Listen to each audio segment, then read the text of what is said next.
বছর না পেরোতেই জার্মানির রাজধানী বার্লিনে আবারও গণপরিবহন ধর্মঘট। সোমবার মধ্যরাত ৩টা থেকে নগরীর গণপরিবহন সংস্থা বার্লিনার ভার্কেয়ারসবেট্রিবে বিবিজির কর্মীদের ডাকা ধর্মঘটে সড়কে দেখা মেলেনি কোনো বাসের, চলেনি কোনো ট্রামও, বন্ধ ছিল মেট্রো রেলও।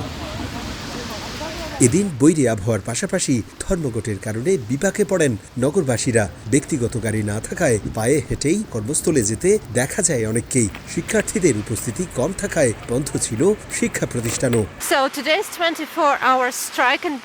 24 ঘন্টার ধর্মঘটে নাকাল আমরা সবাই, বন্ধ বাস ট্রাম।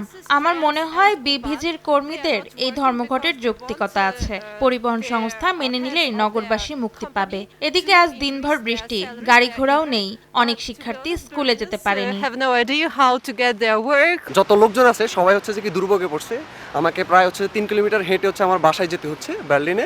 250-টিরও বেশি ডিজাইন অপশন নিয়ে ওয়ালটন স্মার্ট ফ্রিজ, বোঝে আপনার প্রয়োজন। ধর্মঘট ডাকা পরিবহন কর্মীদের দাবি মাসিক মূল বেতনের সঙ্গে বাড়তি 750 ইউরো, এছাড়া শিফটিং ভাতা, বড়দিনের বোনাস ও উন্নত কর্ম পরিবেশেরও দাবি জানানো হয়। Die letzten 3 und 4 Jahre keine Lohnerhöhung bekommen haben. গত ৩-৪ বছর ধরে 1 টাকাও বেতন বাড়েনি। জার্মানির অন্যান্য শহরে গাড়ি চালকদের বেতন দেখুন আর আমাদের বার্লিনের অবস্থা দেখুন, এটা বৈষম্য। এদিকে বাসা ভাড়াও বেড়েছে, জিনিসপত্রের দাম নাগালের বাইরে। যে বেতন পাই সংসার চালানো দায়। তাই আশা করছি কর্তৃপক্ষ দাবি মেনে নেবেন। গেল 15 জানুয়ারি সংশ্লিষ্ট কর্তৃপক্ষের সঙ্গে দফায় দফায় আলোচনা করেও দাবি আদায় করতে পারেনি শ্রমিকদের সংগঠন ভেআডি।